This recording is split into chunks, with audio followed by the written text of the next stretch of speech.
Don't put it in there. And then you and I Test one, test, test. Okay. He's like, Thing is, I can keep that. Like, you'll be fine.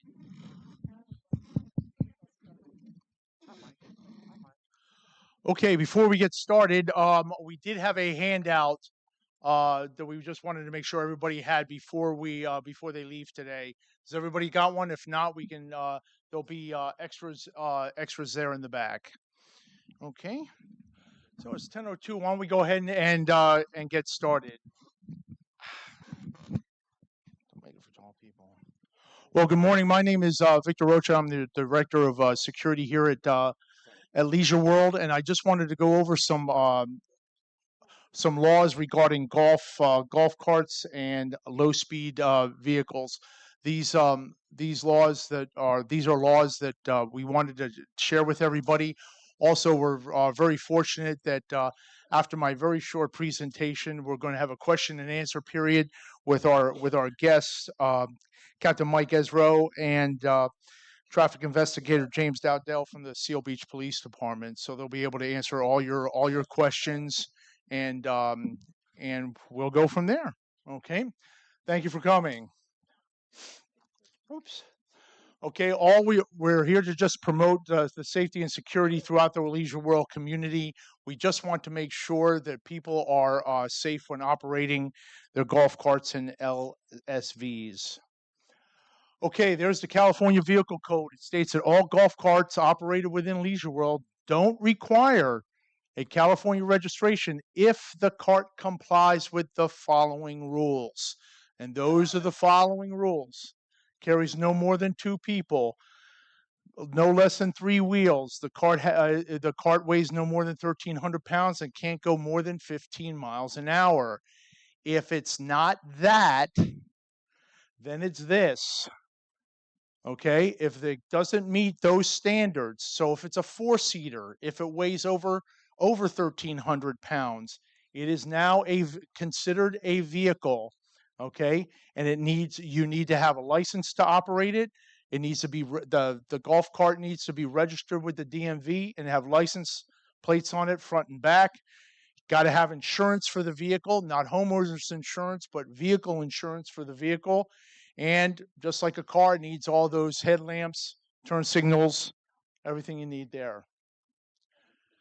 Now, a low speed vehicle is a little different. Those are also known as electric vehicles. Very, very simple. A low speed vehicle is just considered has 4 wheels. It can go a little bit more than 20, but not more than 25, and under 3,000 pounds. But that also needs to have those 4 things that, just like when you go register your vehicle, you got to have a driver's license and so on. Now, it's very we brought this up because the police officers have come to us numerous times. Anyone driving a golf cart outside the community is subject to citation and immediate tow. Okay. Now the shopping center next to us at St. Andrews allows Leisure World golf carts to go on their private property. That's no problem. The problem comes when people go, I don't like the prices at Anthem, I'm going to go across the Chevron. Or, while I'm here, I'm going to go over to the cafe. And I believe the police officers have caught people as far down as Ralph's. Okay, with their golf carts, and they've had to kind of turn them around. So and also remember, the Northgate Road is not our road. That long road is not ours. That's a city street. So you've got to make sure that you're in compliance when you're there. Okay. And if you have a low speed vehicle, obviously, if you drive it on the roadway without a license, they can impound your low speed vehicle, and obviously you can receive a citation.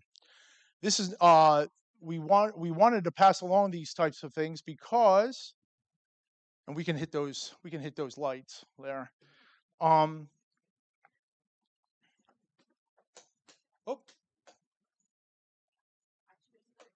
there we go. Yeah, because we're done with the presentation there. Okay. Okay, no more movie. So therefore, so those are the basic rules, regulations, and laws in regards to golf carts. Now we turned up the lights because again we have our esteemed guest here today. Would be happy to answer any questions you might have. So we're roving through the audience. If you have any questions, just raise your hand. All right, we'll start. I'm going to kind of go over a quick brief because I know there's kind of an elephant in the room. And the question that I get routinely in my daily enforcement is, why now? So I don't know if you guys remember, probably 6 months ago, 7 months ago, we had a collision involving a low-speed vehicle that ended in a fatality. So we started doing a lot of research into it, and this person that passed away, family took the vehicle from him, family took his driver's license from him, and he says, well, aha, I found a way around it. I'm just going to drive this vehicle that I thought was a golf cart, and he ends up getting some pedal confusion, crashing, and passed away due to his injuries. So we started doing some more research, and through my traffic investigations, I've received a lot of phone calls about concerns for, where I can drive this vehicle, where I can't drive this vehicle. So that's where this is kind of coming from, and we partnered with the Golden Rain Foundation to try and put something together that would answer some questions. I know it's a little confusing when you get it. It's like drinking from a fire hydrant. We give you all this info, but my job is to clarify everything for you. My goal is I want everybody to leave here with no questions. So I'm here as long as you want me here, and we'll work our way around the room with questions. I saw a few hands here and a couple over here, so we'll get to everybody. We'll kind of start on this side, and then we'll work our way over. So, ma'am. Well, hang on, we gotta get the mic. Oh. We gotta work that. Hang on, we're gonna need you because we're on Zoom right now, so we need to get you live. Who do we have? I'll take you after her, ma'am. For all intents and purposes, we have a golf cart according to these rules, except that we modified it and put a back seat on it. So it can hold four, which makes it a low-speed vehicle. But my understanding is if we don't put four people in it and put the back down to where it's a flatbed, then it's a golf cart. What I would suggest is remove that rear seat. Once you put any modifications on the vehicle, adding the additional seats, then it becomes a slow-speed vehicle, and it's subject to all the rules and requirements for the DMV and the vehicle code. Even though those seats aren't occupied, once you put the seats on there, then it becomes a slow-speed vehicle. Thank you. You're welcome. I'll get to you in a second, sir. Yes, ma'am. I have questions along the same lines. So are you saying that here in Leisure World, we cannot drive our I bought mine four-seater, so I can't drive that in Leisure World anymore? We're not saying you can't drive it anymore. It's just subject to the same rules as a normal, like if you had a Honda Civic. You would have to have it registered, you'd have to have insurance, you would have a license, it has to have working signals, windshield wipers, headlights, just like a vehicle. And then another thing I read, and I don't know the code, but I read that in California, if you're within 5 miles of a golf course, you can drive your vehicle without tags? There are some exemptions, but those are for golf carts, not slow-moving vehicles. So if it has 4 seats, it's not a golf cart. You lose the exemptions. Interesting. Thank you. You're welcome, ma'am. I believe, sir, you had a question. She's got a microphone for you, sir. Thank you. We bought a golf cart. It had 4 seats. Has everything except a VIN number and windshield wiper. So how do I register this thing without a VIN number? Because my insurance company gave me a hassle because I didn't have a VIN number. Well, I won't talk negatively about insurance companies, but they're insurance companies. What you do is you just take the serial number, and you can have that verified, and they would count that as the VIN number. So from what I've seen, the ones that have a California license plate and you can't find a VIN number, they've used the serial number, and that would suffice through DMV. I can't talk to what the insurance companies will do, but What about the windshield wiper? you would you would have to have them installed. And here's the thing: me personally, for enforcement, I don't necessarily care about windshield wipers. I'll be quite honest with you. What I care about is there's some process of circumventing the licensing process, because let's face it, when you get older, sometimes the motor skills diminish, and you probably shouldn't be driving, and people go, aha, I found a way around it. I'm going to drive this golf cart. And like I said, we had a fatal accident because of it. So me personally, I can't speak to other officers because it's in the vehicle code. So yes, it's enforceable, but me necessarily, I don't care about windshield wipers. I want to see, hey, at nighttime, does it have brake lights? Are you licensed? If there is an accident, do you have insurance? Kind of the major things. As far as windshield wipers, I don't particularly care. But that's just me. That's my opinion. But you should be good. As long as you take that serial number, you should be able to register it, sir.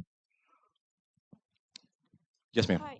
If you have a slow speed vehicle, do you need to have a slow speed decal, the rectangular So decal? there's two kind of slow speed vehicles. So she's asking for slow speed vehicles. That is there a requirement for a slow moving vehicle triangle? Typically, when you see like Decal. implements of husbandry and stuff like that, the vehicles that we're talking about are we'll say I do the same thing. I call them golf carts, the 4-seater vehicles. There's no requirement for the slow moving triangle. It's mainly the vehicles that can go over, I believe it's 20 miles an hour or 25 miles an hour. That's what they're looking for. Okay. But these types of vehicles, the way I interpret it, you don't need a slow moving triangle. Okay. Well, we're working our way all the way across. Trust me, I won't forget about you.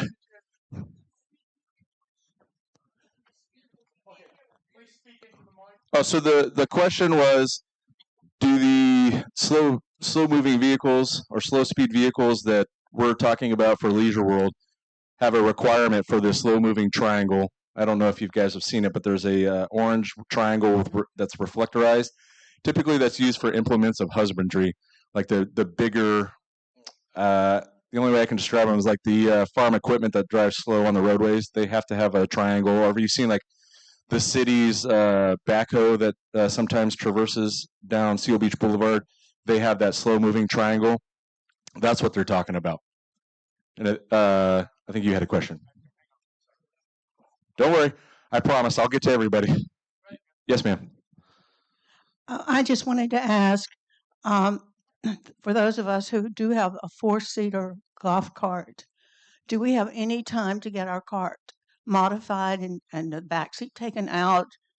Can you give us I know that we'll have to do that and we'll need a timeline. Well, for the most part, I prefer the education route. I'm not a big enforcement guy unless most of the time when you see me, I'm at Tam O'Shanter because someone's complained about the stop signs, and then we'll do the enforcement act. Well, we want to try and get everybody in compliance, so we're not looking to go enforcement right away. What I would caution, if you already have a 4-seater, you might want to look at the speed and how fast it goes, because a lot of the 4-seaters are designed to go over 15 miles an hour. That becomes the issue. So even if you remove the seats and it exceeds that 15 mile an hour speed limit, then you still have a slow moving vehicle and you're subject to all the vehicle code requirements. I would ask, does it have a speedometer or any indication on there of how fast you're going? No. Okay. Well, then that becomes difficult. We might be able to at some day, may seem a little weird, but we can set up a little coned off area and work laser, and we can see how fast your carts go. Or maybe a speed sign, and see.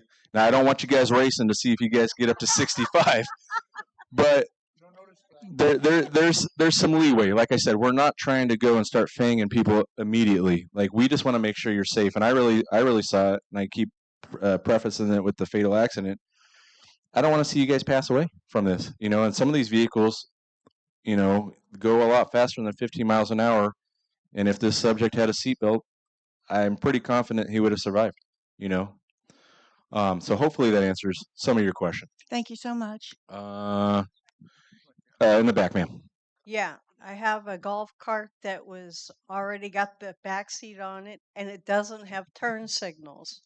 The turn signals is my main question. Well, unfortunately, I'm not a mechanic.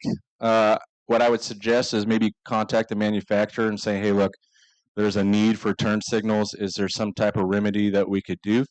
They would probably have a lot more answers that I could give you because I don't know how to install them. So we do need to install Yes, turn signals on the golf carts if they don't have them. If it falls under that slow moving vehicle section, you know, 4-seater and stuff like that, then yes, it would need to have everything a regular vehicle is required to have. Thank you. You're welcome. Yes, ma'am. My question would be, how do we get our vehicle, since we can't leave Leisure World, to the DMV to register it? How are they going to know? Do we have to tow it to the DMV? Well, that's one possibility. But did you get paperwork when you purchased it? What paper? No. Well, it is a vehicle, so you should have some type of paperwork with the serial number on it, or you can have them reprint it from the manufacturer that would provide that and take it that way. You can also contact California Highway Patrol. Sometimes they'll do mobile VIN verifications where the patrol officer will come out to you and verify that yes, it's a slow-moving vehicle. They'll verify the serial number or VIN, and they'll give you paperwork that you can take to the DMV. But my suggestion would be start with bringing the paperwork to the DMV first. The towing of the vehicle would be the last resort. Okay. Go ahead, Pam, your side. Yes, sir. Yes, I did check with the DMV and with my insurance company on this matter, and I was told that our costs to do this with a slow-moving vehicle is going to be about $600 a year for the insurance, and about up to maybe first year, initial registration, maybe $250, then another maybe $150 for registration every year. And we're going to have our vehicle towed to the DMV to have it registered, to have the license plate put on it. Okay. So whatever that cost is going to be, so just there's a significant expense for this. So Captain Ezra was making a pretty good suggestion. There is a AAA office right there at Los Alamitos Boulevard in Catella. They do have DMV capabilities on some stuff. Maybe that's an option that you guys could try. I haven't tried it, but it's worth a shot. Nobody, trust me, I just took my daughter to the DMV for her driving test, and that is a nightmare. So trust me, when I tell you I'm sorry that you have to do the DMV process, believe me, I hate the DMV as much as you guys. To reply to him, he's absolutely right. It's actually expensive. Mine's registered. I came from Sunset Beach, and you do have to take your golf cart to the DMV. That is correct. I don't know how you're going to expect these elderlies to do that because you got to rent a trailer if you don't have one. You got to load it up, take it over there. They inspect it. Then you bring it home, drop the trailer off. I think this needs to be rethought. I agree with you, but it's not my personal beliefs. These laws have been in place for quite some time. The problem is that we're seeing is people are starting to complain about golf carts through the police department. So is the whole thing insurance? So everybody's covered? Well, insurance, licensing. Like I've stopped numerous vehicles inside the community, and the people have either been suspended due to medical reasons or their license has been expired for over a few years. So it's a way to circumvent the licensing process. So we've had some issues with golf carts crashing. So but you're going to put that on everybody else when it's really their responsibility and their family's responsibility to handle their parents. It's not putting the responsibility on everyone else. It's not putting the responsibility on everyone else. These are the California laws. We don't make the laws. We don't control DMV fees. We're just trying to get everyone in here in compliance with the law. California is very specific with it. This was part of it when Leisure World elected to make these roads public roads for enforcement. This was all part of it. This was all part of the plan. I met several times with the golf cart club. We've gone over this several times with that club, and they were well aware of it. The fact is now we're seeing more complaints about it. We're seeing more collisions.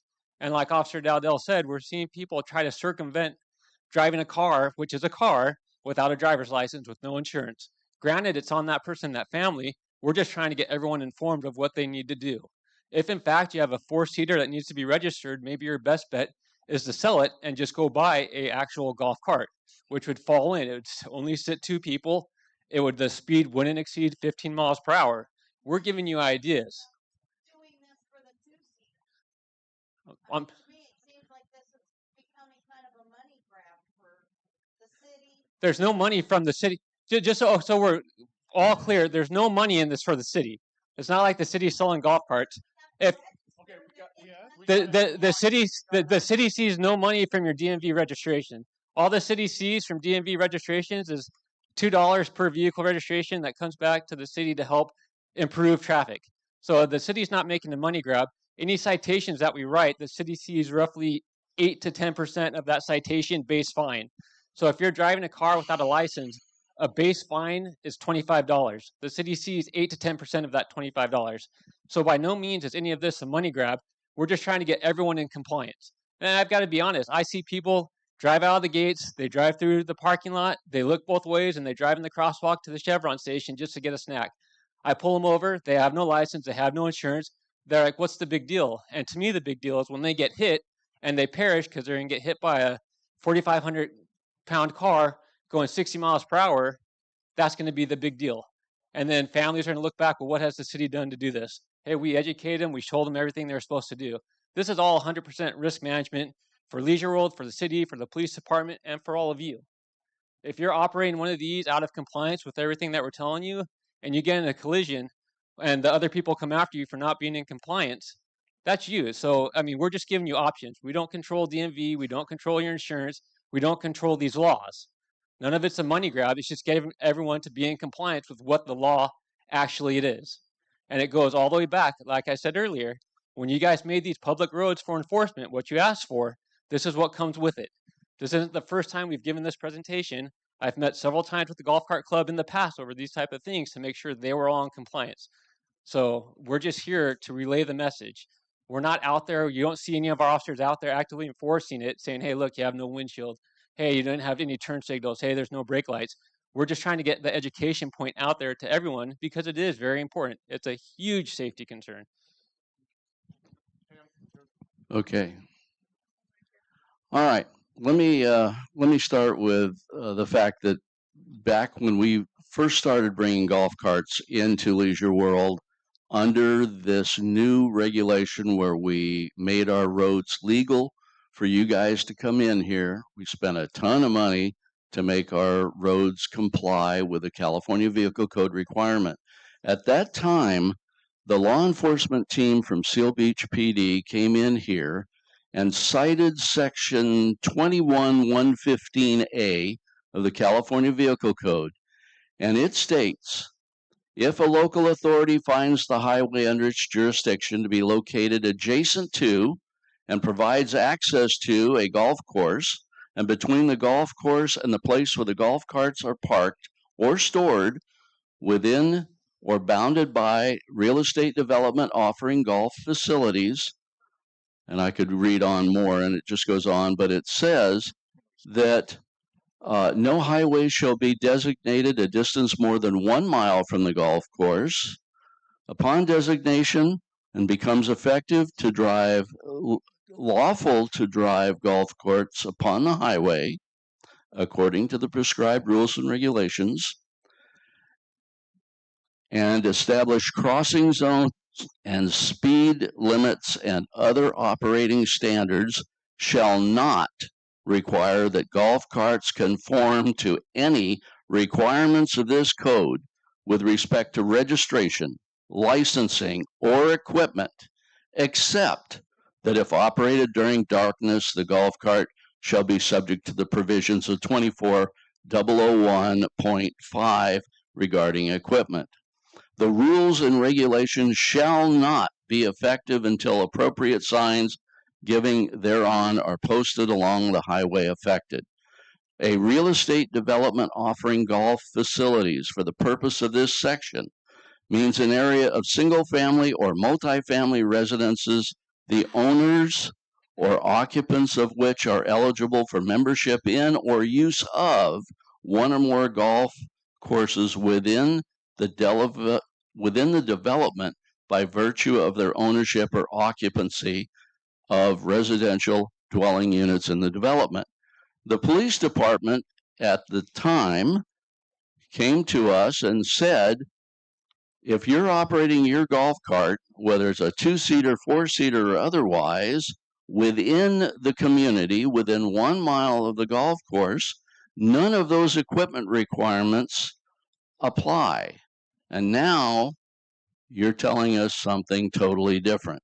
So I encourage the police department to understand that we are a golf cart community. We are within 1 mile of a golf course, and thus the requirements for equipment are null and void. So you bring up some excellent points, and every time you said golf cart is correct. What we're talking about are vehicles that are not golf carts. They're the neighborhood vehicles, the low-speed vehicles. A golf cart is very specific in what it is and what the California Vehicle Code says it is. And to everything that he said, if you have a golf cart, as posted up there earlier, you're fine to operate in here. You don't need anything. We're talking about the golf carts that are not golf carts. It's very specific that you guys understand. Anything that exceeds 15 miles per hour is not a golf cart. Anything that seats more than 2 people is not a golf cart. Anything that's been modified from what originally was a golf cart is no longer a golf cart. It falls into a different classification that the state of California now says needs to be registered, needs to be licensed, needs to have insurance, needs to have all the equipment stuff. So everything he said applies to an actual golf cart. But if it's outside of what DMV and the state law says what a golf cart is, you're in a completely different realm of requirements. So the police department has changed its status or its stance on allowing us to operate what we purchase as a golf cart, and you're now telling me the section of this law that says shall not conform to any requirement of the code respect to registration, licensing, or equipment. And on DMV's segment, they actually highlight the word equipment. So it says here that we are exempt, and now you're telling me that your golf take is that it's golf not. Golf carts are exempt. All golf carts are exempt if you qualify under what DMV defines as a golf cart. Everyone in here keeps referring to the neighborhood vehicles, slow speed vehicles, electric. What's the one for electric one? Gem cars. Those are not golf carts. Even when we drove in here today, there's a gem cart that has the awnings around it. It's clear it's a gem cart. It is not a golf cart. Just because you bought someone from someone that told you and they said, hey, you're buying a golf cart, does not make it a golf cart. It's upon the consumer. This is very similar to e-bikes. Parents go out and they buy their kid, oh, I bought this kid this fancy e-bike, and we need to educate the parent. No, you bought your kid an e-motorcycle. This is identical, and their paperwork says e-bike, e-bike, e-bike, and we show them DMV and the California law, motorcycle, motorcycle, motorcycle. It's the same for in here. You guys may have bought something from someone. They can call it whatever they want. There's no regulation on someone selling you any type of these vehicles for them to say it's a golf cart, a neighborhood vehicle, low speed, a gem cart. They can call it whatever they want. It's upon the consumer to know what they're buying. And that's what we're trying to educate you on. So just because you think it's a golf cart doesn't make it a golf cart. Just because you bought it and the salesman told you it was a golf cart doesn't make it a golf cart. You have to meet the DMV, the state of California, their requirements of what a golf cart was, and that's what Victor put up there for everyone to see. Okay, question. Yes, I have a 2-seater, but how do I know how fast it's going? I mean, you don't. How do you know, and how much it weighs? I can't put it on a scale. So that's the difficult part, and that's where some leeway comes in. That's how I said we might have to develop some day where we put out a speed trailer, and you do a couple passes to see where your speed is. typically, from what I've seen, the slow moving vehicles or like the gym carts, they have a speedometer built in. And me personally, if you're doing 16 or 17, I don't necessarily care. That's just my opinion. But here, most of the cars that we're seeing issues with, they're going well over 20. So I know I keep kind of harping on the traffic collision, but when I have to come to investigate it, this vehicle struck a parked vehicle so hard that it bent the steering column of the slow moving vehicle. So obviously we know he was going a lot faster than 15 miles an hour. So we're all traffic experts here. You've been driving for some time. You know when you're going around 15 miles an hour to 25 plus. You feel it. If you're around that 15 mile an hour mark, we don't necessarily care. It's the faster. I hate saying the faster the slow moving vehicles, but you will know when you're going over 15 miles an hour. Just to correct really quick, Sure. it is a golf cart. It's just most of them are remodified because at the DMV, mine is a golf cart, but it's remodified. It doesn't go as fast as a lot of these other fancy ones, but the DMV also called it a golf cart. So I just want to make that clear. Thank you. Yes, ma'am. Okay, I have a question. I have a golf cart, but it was modified with a back seat, but I keep it down constantly. It does not go over 15 miles an hour. It goes 13 miles an hour. It has lights, it has turn signals, it has brake lights, everything else. So is it still considered a slow moving vehicle? Well, I would suggest removing the modification of the seats, because if it has the capability to seat 4 people, that's what's the determination. Let's say it was a 2-seater and you had all the equipment on there, that's bonus equipment. If you have the 4 seats, if you had it registered, you'd be fine. So for your particular vehicle, it would depend on the amount of seats. And just because you fold them down, it still has 4 seats. It's still under 1,300 pounds, and it still does not go over 15. But it seats more than 2 people. That's the hinging part. So I'd have to take the seat off. Yes, Can ma'am. I still keep the back flap to come down? Does it have the seats? I haven't seen your car, so I'm trying to envision it while we're speaking. So is it, if the backrest is up, then it becomes 4 Yeah. seats, and if it folds down, it kind of becomes like a storage. Right. It still has 4 seats because it's folded down. Okay, so if I take the seats off of it, then it would be fine. Then you would be good. I could still keep the flap. You would keep the flap. And like I said, I haven't seen your cart, so it's hard for me to envision. But if you're removing the seats and you have a storage flap, then you would be good. It just can't have the capability to seat 4 people. Okay, I was just wondering because, like I said, it's not a slow-moving vehicle because it only goes 13 miles an hour. And I've gone by one of those. There's those things that will do the speed, like a mobile radar trailer or something. Yeah, they have them in here, and you can go past them, and it's like on a good day it goes 13. So Got it. that's what I'm wondering. Okay. Yeah. So for yours specifically, I would say the focus is the seating. So if you remove the capability of having four passengers, then you would be good. And I was just going to suggest anybody not knowing how fast their golf cart goes, drive down St. Andrews southbound. There is a speed thing there. You drive past it, floor it, see how fast it'll go, and it will tell you how fast you can go. The other question I have is, regularly we beg and plead for the police to be in here to enforce people running stop signs and speeding.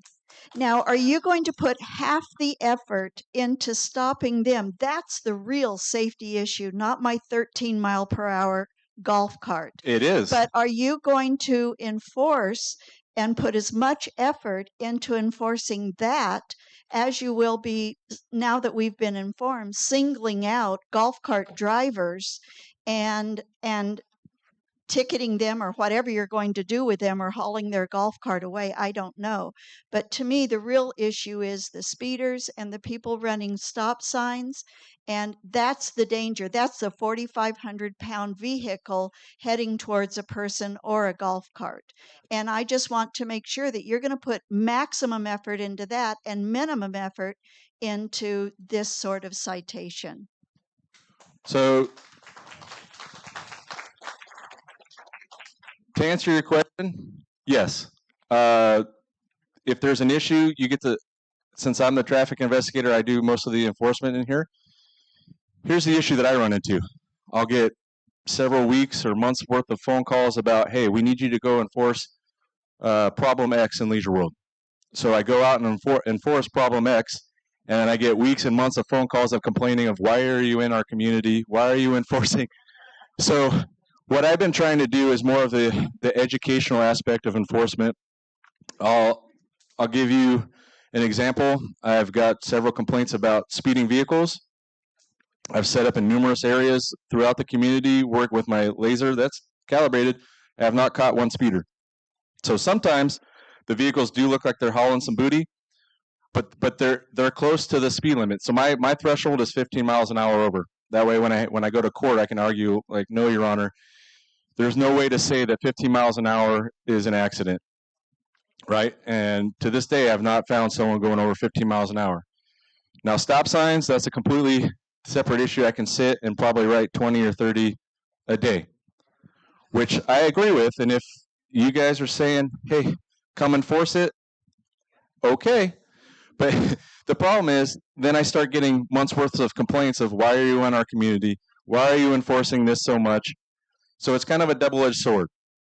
So what I try to do is a couple days a month is do some enforcement stops, and usually ends with education. I'll tell them, like, hey, you know, if you run the stop sign, there is a danger of collisions and pedestrians being struck.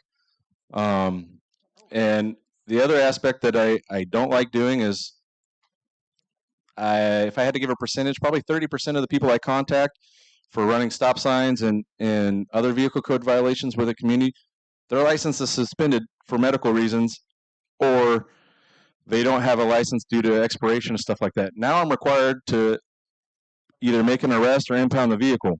So I try to stray away from that, because this is your community. I'm a guest, you know. But if that's something we can kind of agree on, like we need more enforcement, I'm all for it.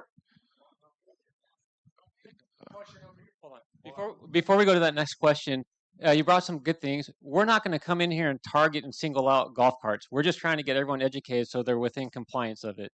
The enforcement of stop signs, speeding, and all other stuff, yeah, we send people in here specifically. Officer Dowdell, we have 2 other officers that are very heavy with traffic, and we'll send them in there specifically for that type of stuff. By no means are we doing that with our department. We're just trying to get everyone in here in compliance. So a week from now or 2 weeks from now, when a golf cart does get in a collision, there's no more, oh, I had no idea, I didn't know, I was uneducated.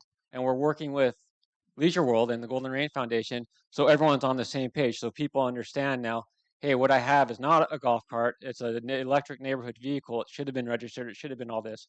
Because I will say, moving forward, if we do go to a collision and involves a golf cart and one's non-compliant, then odds are the cart's going to be towed. If they're unlicensed, all that stuff is going to happen, but by no means are we going to actively put Officer Dowdell or other officers in here like, all right, have at it, go side every golf cart. That's not the intent of any of this. The whole intent is to get everyone in compliance with the law to make it a safe, more, I don't want to say, a safer area to drive around in, where everyone is actually in compliance, and it's not something to where Officer Dowdell has to come in and look the other way for 5 golf carts that are all clearly outside of compliance. So the whole idea is to educate everyone, get everyone on the same page, so they do fall within the correct section as shown by the presentation. I had a quick question. Sure. Just the opposite. The other day I was behind a golf cart.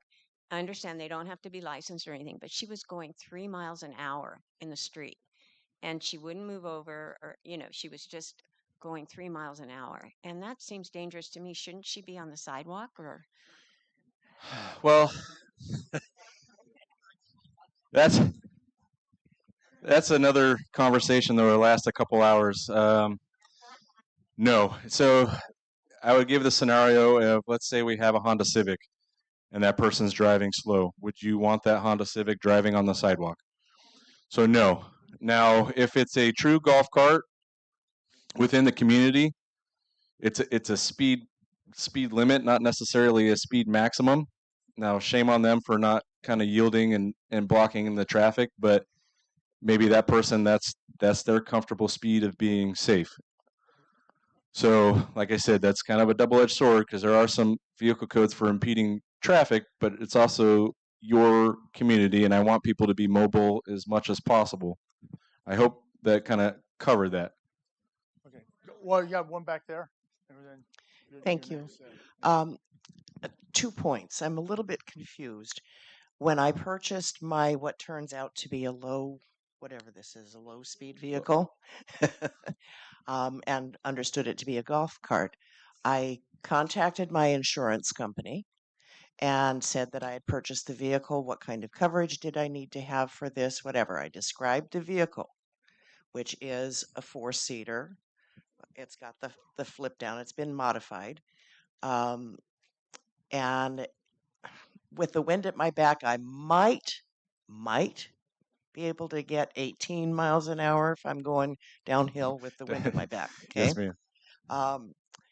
And I was told, no, don't worry about it. It's already covered under your homeowner's policy. There's no problem. So I'm a little bit confused. Obviously, I want to be in compliance. So that's point one. Point two is I appreciate your efforts at kindness as far as enforcement for speeders, stop sign runners, etc. The 15 mile an hour above the speed limit threshold seems excessively high. That puts it in the realm of reckless driving, I think, rather than speeding. Your kindness falls back, in my opinion, falls back to you're killing us with kindness. And I don't mean that to be offensive. It's not. However, there are so many violations of the stop sign runners, the speeders, the pedestrians who just walk out in front of a moving vehicle no matter where it is, the handicap scooters that zip through here, the bicycles, etc. We need some serious help because there's going to be a whole lot more going on. And I appreciate the kindness, but it's not working. Thank you. Okay. My question, I'm all for being compliant. The challenge is getting a golf cart on a trailer and getting it all the way to the DMV for them to do their analysis and then getting it all the way back. That's the tough part. So what I'm able to do, with my phone, I can take pictures of the front, the back, the sides, every angle you want. I can show these pictures to the DMV and say, yeah, this is my golf cart. This is what it looks like. You know, it looks the same whether you see it in person or whether you see these pictures. Would that be sufficient for the DMV? I would like to think so, but with the DMV, they're very particular in how they do their vehicle inspections. They're kind of a hands-on organization. Yeah. Is there anything that you can do to facilitate that? Can you make that happen? I'm not a DMV employee, so it would have to be something that's approved through the Department of Motor Vehicles. Mm-hmm. Can you help us with that? Security, can you do anything? Allow us to take pictures of our golf carts to the DMV to get them registered rather than putting them on a trailer.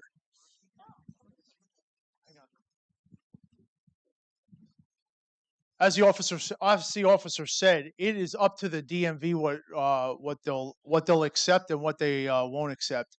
And again, let's go back to the basic premise that if you have a golf cart, just like we said on that first slide, if it hits all that, you've got no worries, no issues. The problem is when we, again, like the officer said, these golf carts get modified and modified more and modified more.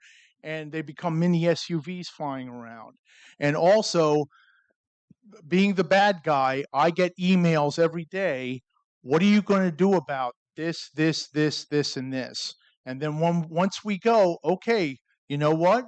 We're going to focus on golf carts today. Well, we don't want you to focus on golf carts today. We want you to focus on the other guys and the stop signs and the things like that. And they are getting focused on. Unfortunately, as I always say in all our meetings, sooner or later we're going to have to touch that third rail, and that third rail is there are people here that no longer have the ability to drive, and they still do it. Whether it's in a car, a motorcycle, or a golf cart, or a LS, whatever you want to call it, people have lost their ability to drive. That's why we're having these types of things. That's why there's a focus on safety.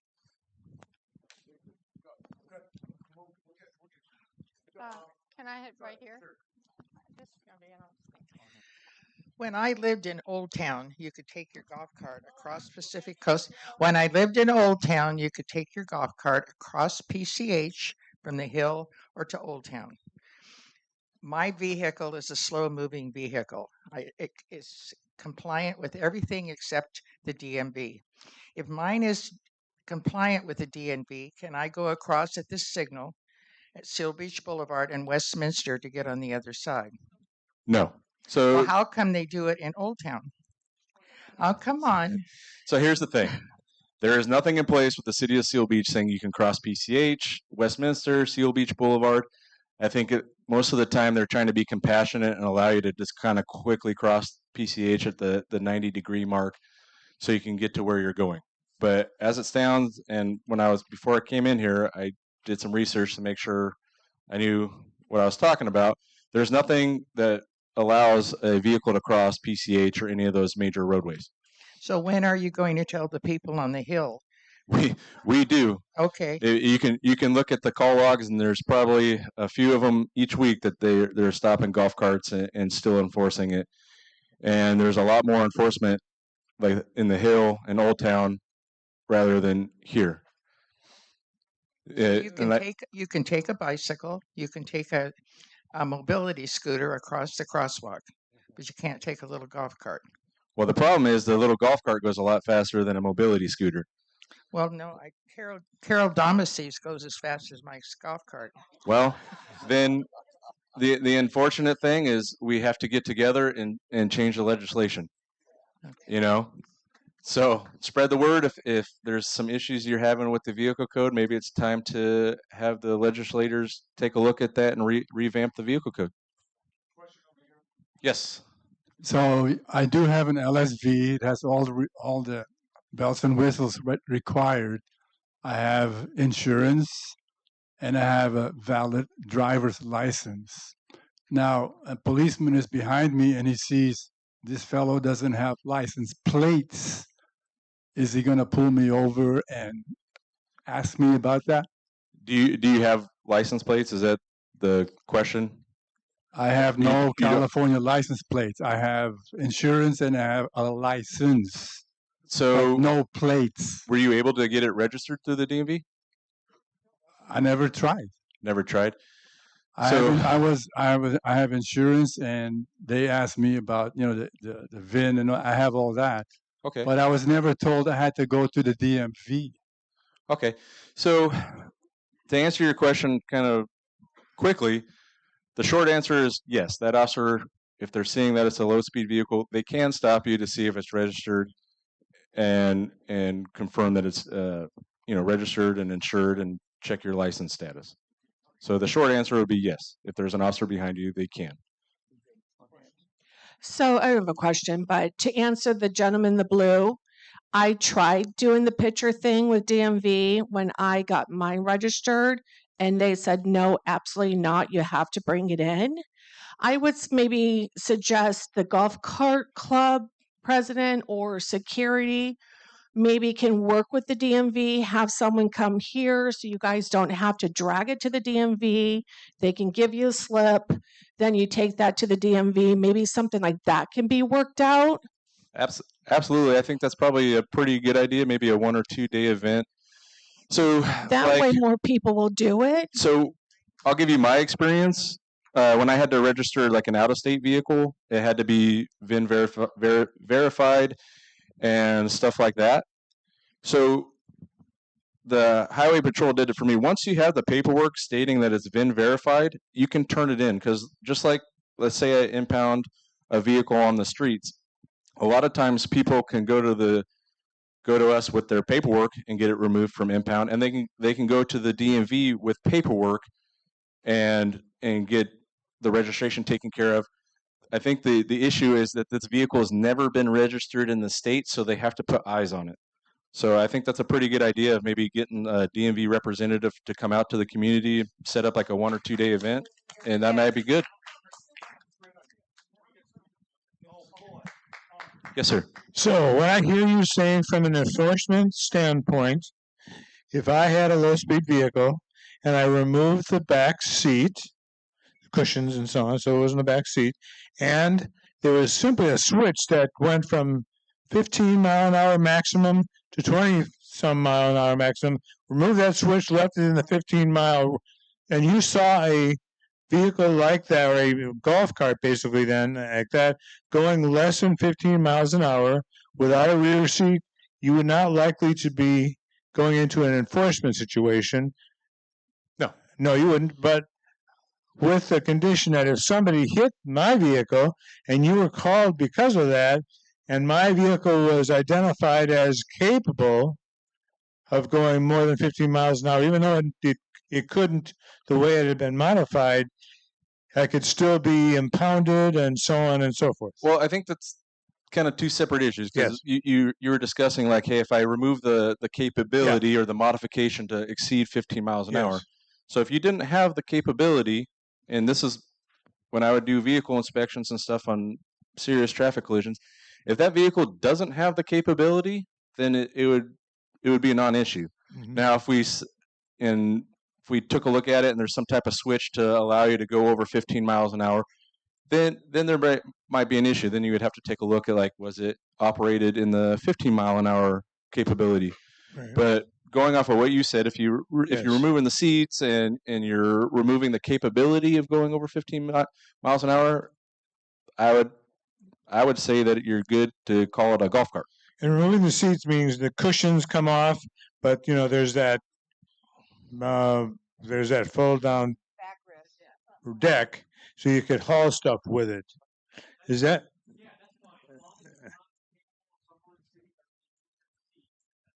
Okay. I think we had some over here. Oh, okay. I too was going to talk about the Rolling Thunder thing as a suggestion, but I do have two other things. One is I have checked, and to get lights on your golf cart, there are many ways from $65 to $165, whether you want to use batteries only or hardwired. It's not a big deal. It really isn't. The second thing, which is very serious to me and has to do about speeding and danger in here, and that is the contractors. I follow them very often. They do not observe stop signs.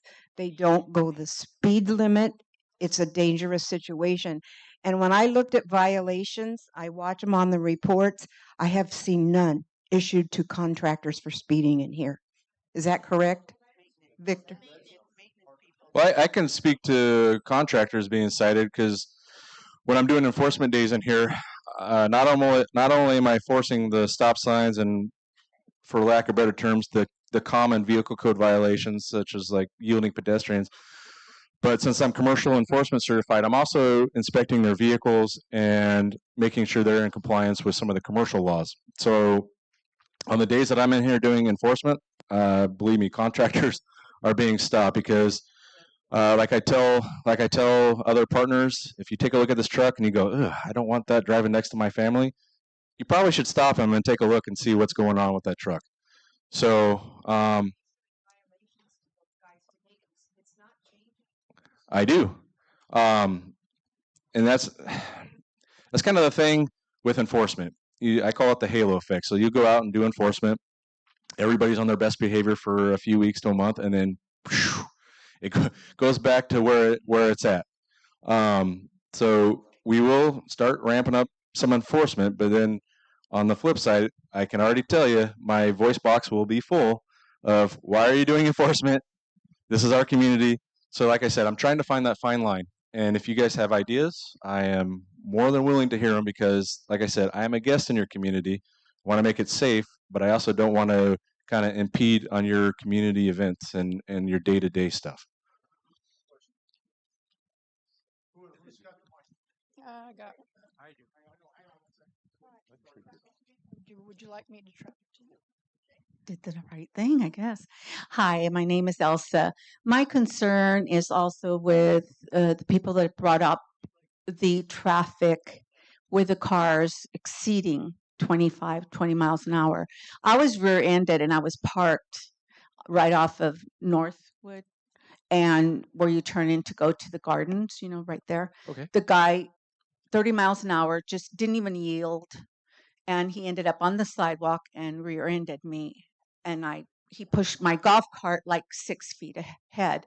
Luckily, I wasn't hurt, but that corner is very dangerous because there's no yield over there. There's no yield here. They know where they're going. They're going home. Mm-hmm. And they just are used to just turning without looking around. That's the unfortunate part is when you're in a community, everybody kind of goes into autopilot when they're heading home. Right. And I really wish that somebody would just sit there one day and watch the way they drive around there. I'm always off that way because I have a plot there, a garden. And also wanting to know if just a golf cart, that's what I have, a golf cart, are we allowed to drive on the sidewalks? No, I would say no. No? Because there's You can go as long as you're going directly to your residence to park on your pad, okay, and directly out, and you have to yield to pedestrians. Right. Yeah. So that's what I was getting to is like we want to avoid the pedestrian conflict. Right.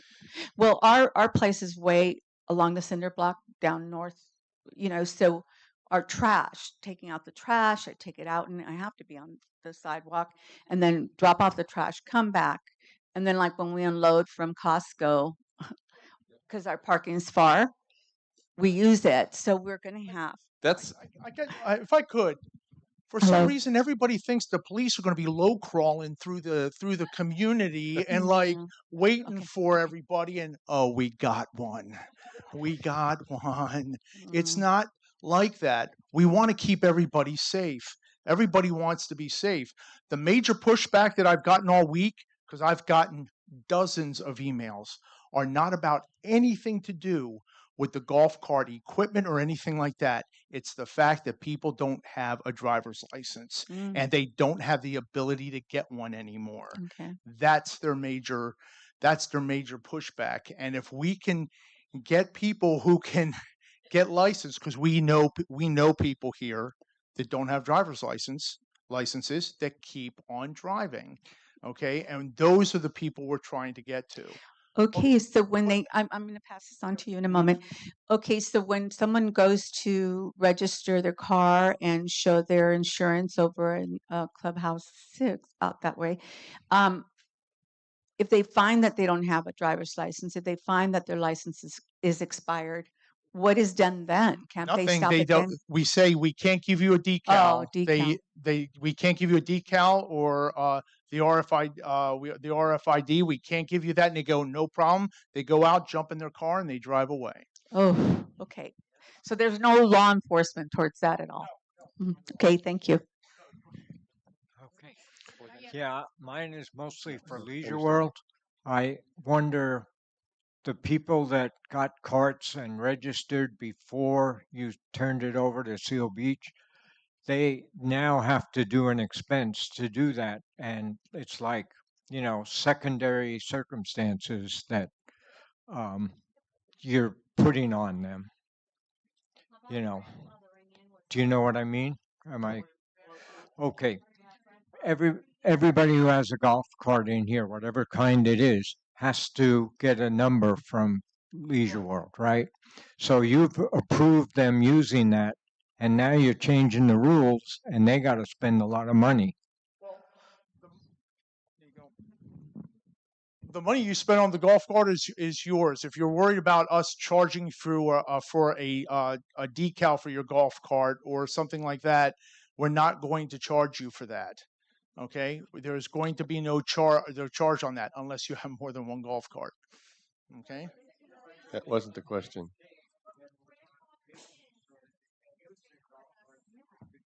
Oh, you're wondering if grandfathered in. You're wondering if you've got one of those 5-seaters with, yeah. I see what you is it grant. If you're okay now, I don't think that's the plan. Unfortunately, no. There's no grandfather clause in the vehicle code.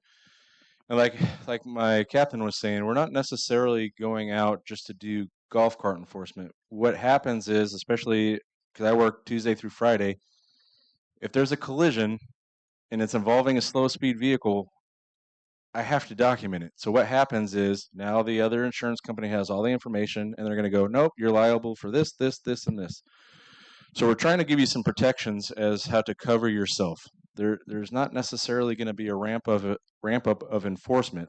Now, with stop signs and speeders, I can sit here every day. I have no problem.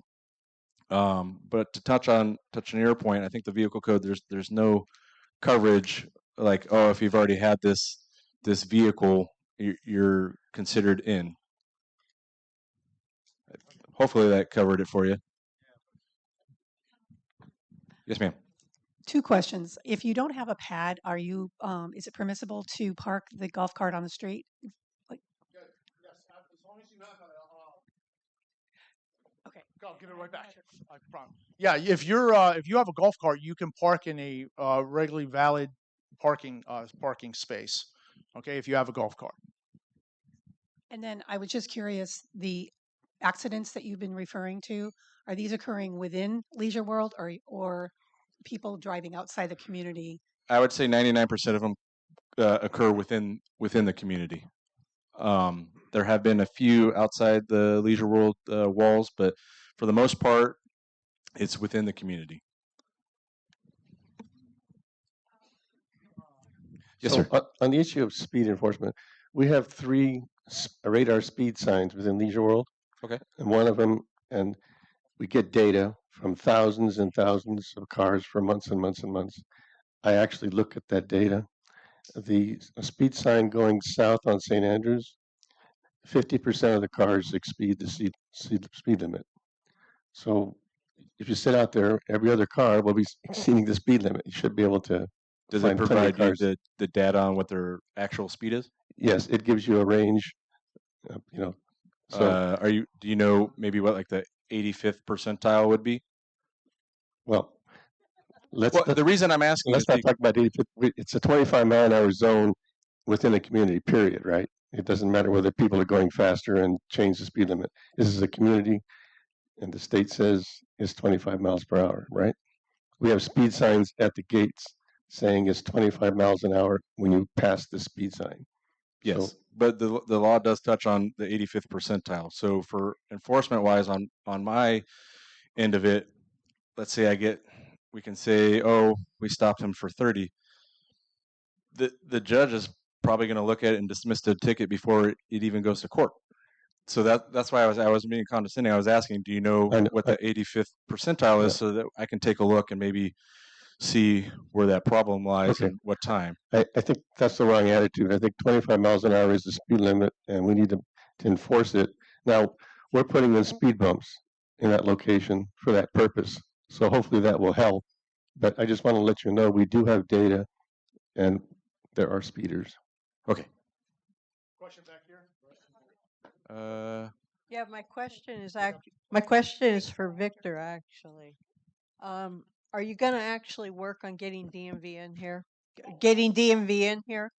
I think it's a fantastic suggestion. I really do. After the meeting, I'll get together with my team and we'll contact DMV. Just like, hey, we got them in here to get COVID shots. We should be able to get them down Yes, here, and so especially like if we said if we I've really known them to announce come it out and do blood and make it a verifications, 2-day or 3-day they're their own event and department, get so you'd have to everybody call through, them. I I think it can't would be a really great speak thing. for them, but I've seen it in the past. Yes, ma'am. How do we get the golf carts weighed? You know what? I don't. You know what? I think there's a way that we can, if you pull the golf cart up, we can tell just by This is the your internet community, and I'm here by for your you. model So number you're and welcome. type of vehicle that you have, and it'll let us know what weight it is. So no, I thought it was an excellent idea. This gentleman. Yes. I have two questions. First of all, are the roads in here public road or public access road? I would have to look that up. And I'll tell you that if I don't know, I would try and get the answer. I know that we can enforce vehicle codes on here, but as far as the definite answer, I'd have to look it up for you. Okay. So as far as let's say for this all this to go away, we have to turn the road back to private road, right? Like I said earlier, if it's something that you guys vote on, Yeah. and it gets So it's overturned or changed, yeah, with this is GRF. this I is know. your community. Like I Yeah. said, we're just guests here. Yeah, so you guys know it's, that. it's Okay. on your guys. All right. The other question I have now, Leisure World Village out there, what is the borderline? How far can they go without getting citation as far as on that property? Like the post office is off limit. I know that. So are we talking about when you come out of St. Andrews and you can kind of hook Yeah, that immediate yeah, right? yeah. Basically, that all that parking lot All the is- way to is- Westminster is- Boulevard. You would have to see who owns it, and I don't know who owns it. So if it's a privately owned,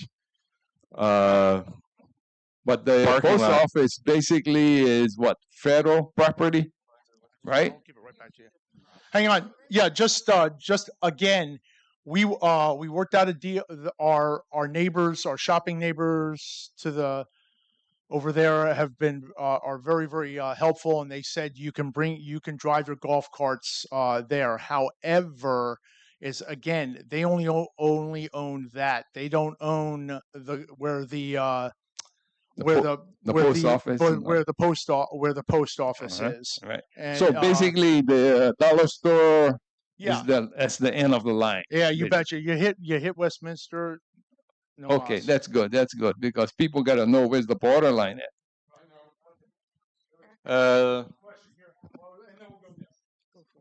I just want to confirm for people around me that if you have a golf cart, it's a two-seater, it's less than 15 miles per hour, you do not need a driver's license. No.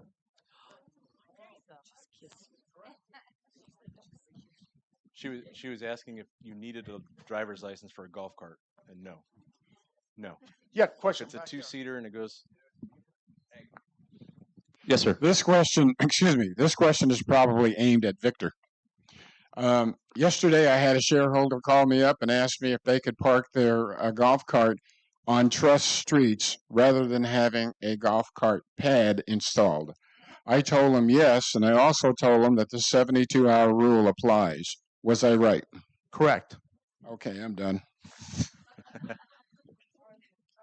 All right, hang on. We got one more.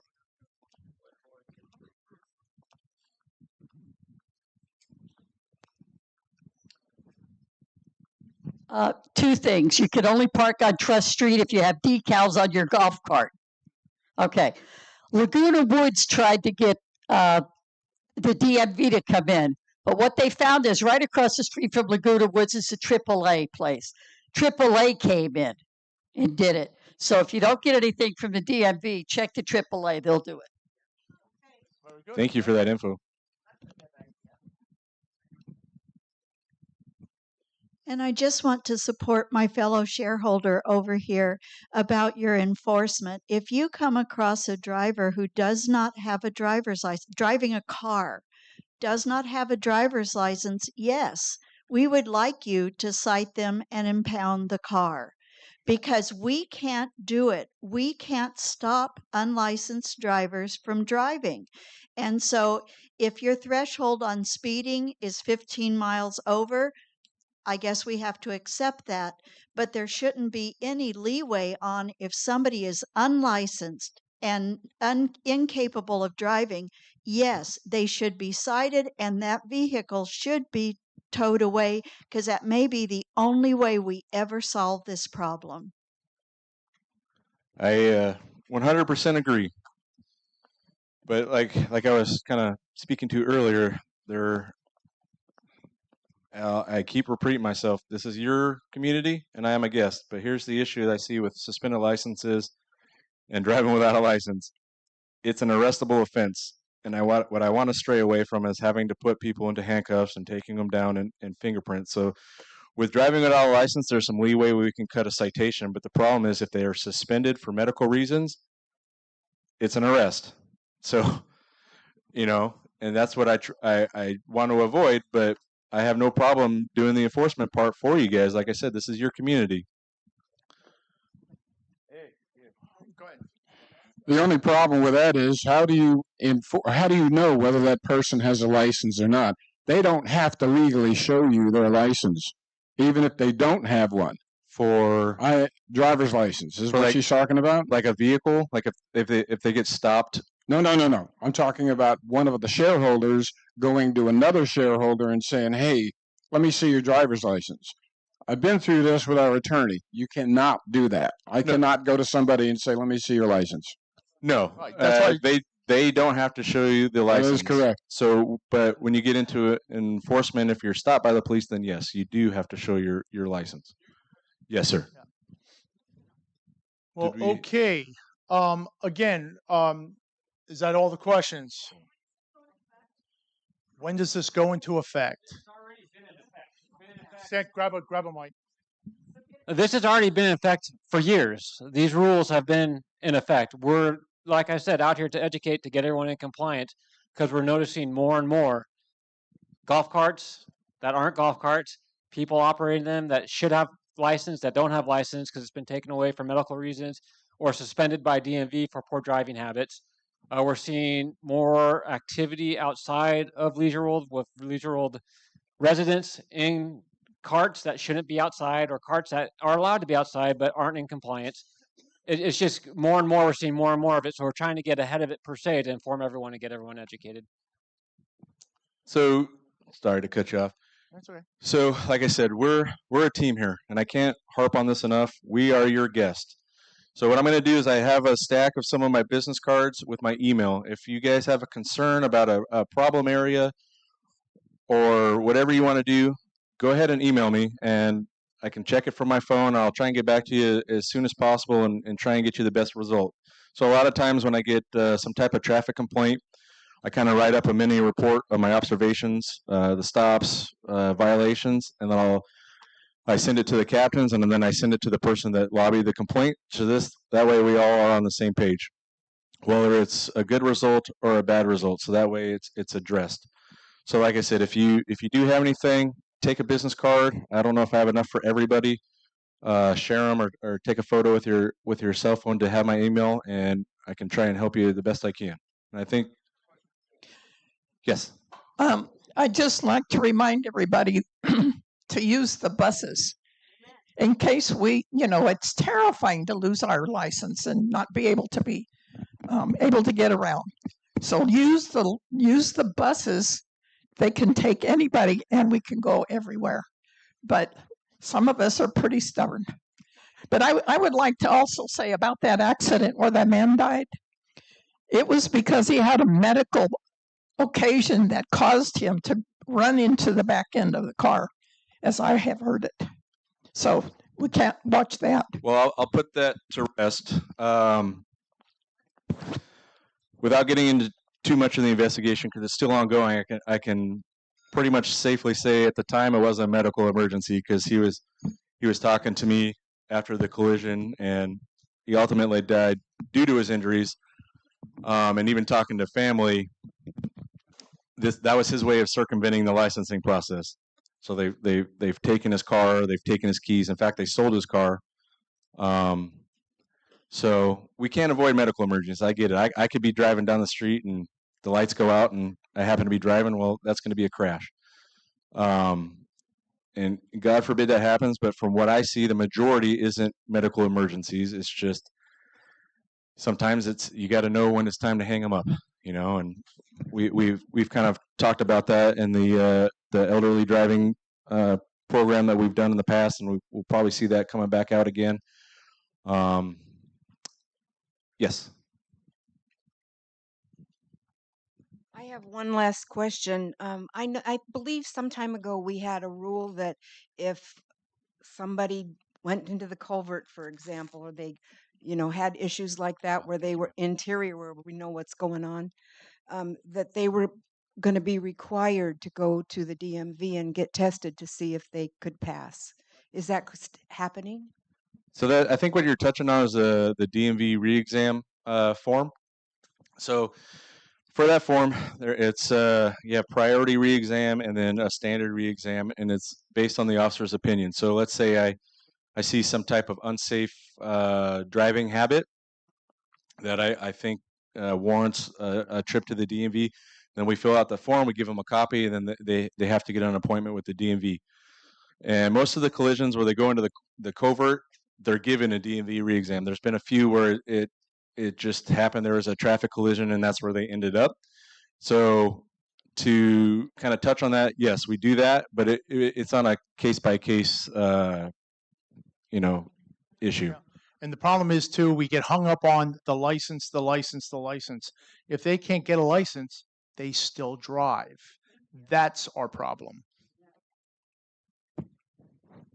Okay, we've kept these officers about 20 minutes over time. Afterwards, if you have any quick questions for them, you can come up and grab them here at the podium. Thank you very much for your participation. Appreciate it.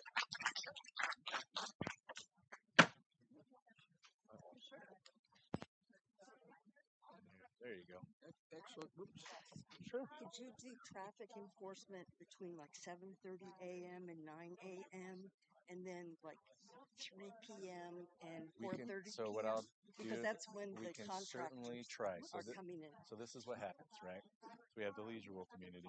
Right. We have College Park East, College Park West, and guess what happens? It's always 7 to 9 or 3 to 5.